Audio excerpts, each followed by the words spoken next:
What's up mga idol, Chris Ride Motovlog nga po pala. For today's, nandito ngayon tayo sa Sarangani Province. So share ko sa inyo itong Honda Click 125 ko. Yung mga pinalitan ko, yung mga nagustuhan ko talaga sa motor na to. So tara. Yan, ito po yung Honda Click 125 natin mga idol. Wow. So ito lang yung nakayanan ko eh. Yan.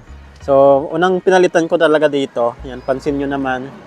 Nakabaryo na siya, itong decals niya. Kasi dati kulay orange yan.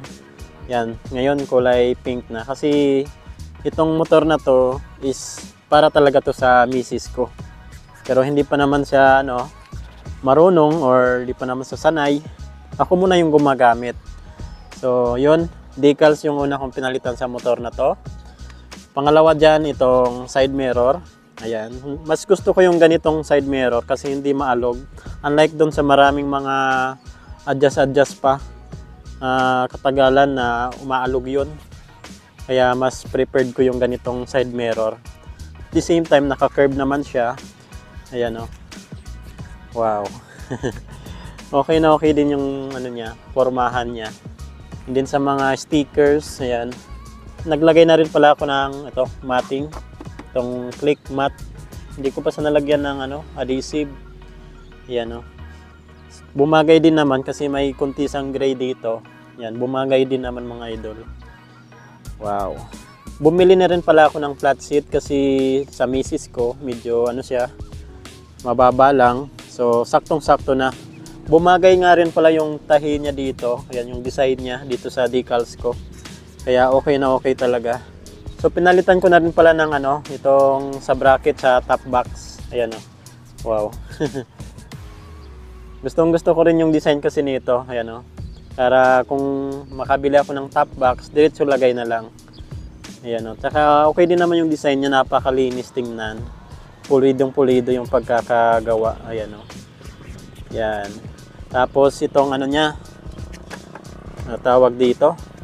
Itong mudguard niya. Ayan carbon loading na design sa mudguard natin.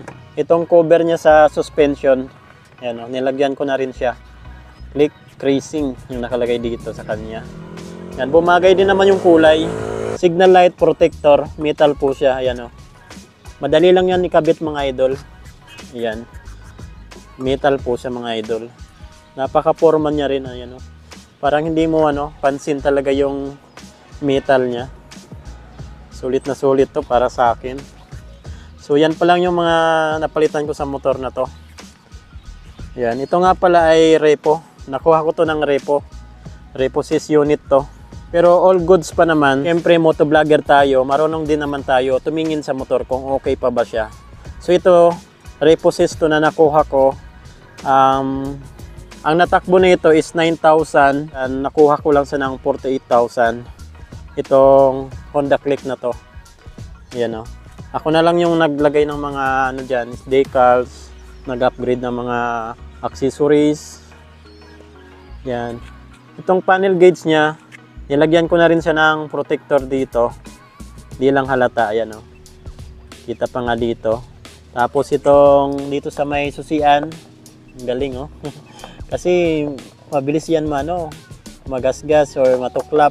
So okay na siya. Yan carbon loading rin yung design niya.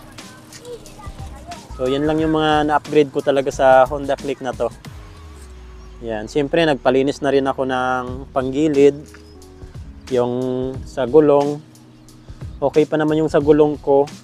Tapos yung sa brake, pinalinisan ko na yan lahat. So all goods talaga itong motor na to. Bakit nga ba Honda Click 125 kahit repo tong motor na to? Kinuha ko pa rin kasi maganda talaga sa motor na to kasi practical, maganda yung forma. And then talagang number one sa market.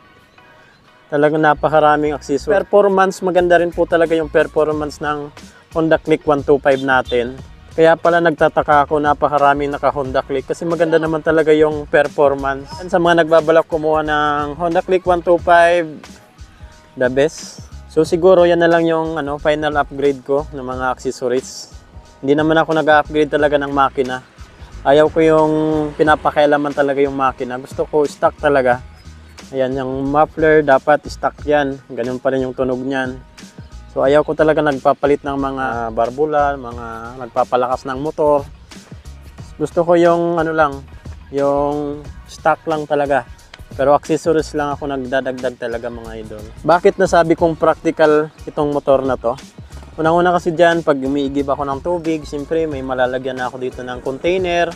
Pag magsusundo ako sa aking anak sa school or maghahatid, malalagyan ko pa dyan ng bag, masasabitan ko pa dyan. Madali lang po talagang gamitin itong motor na to.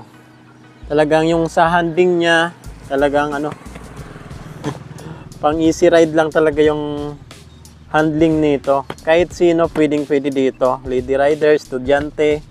Talagang praktikalan talaga. The best itong motor na to. Maporma, practical, matipid sa gas. Ayan o. Tsaka yung gulong kasi nito, tubeless lahat. And then yung ano niya, instrument panel gauge, napaka-detalyado niyan.